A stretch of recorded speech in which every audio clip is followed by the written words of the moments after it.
Hi, my name is Charlotte Nash, and this is my great grandmother Ellen.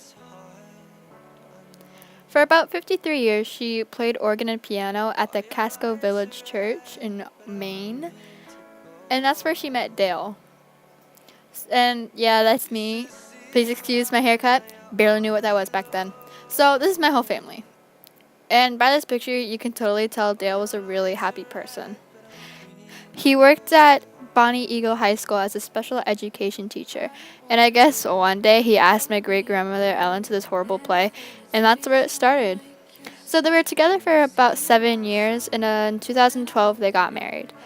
Up until then, my great grandmother had a stroke. She had what's called an ischemic stroke, which happens when there's a blood clot in the brainstem. That's where all things started going downhill. Dale passed away on April 20th. Up until then, she was really happy to come home, but now she had nothing to come home to. But being the strong woman she is, she told herself she needed to take care of herself before she could grieve about him, because that's what he would have wanted for her. I guess that's why you can say I look up to my great grandmother. She's a strong woman who can pull through mostly anything.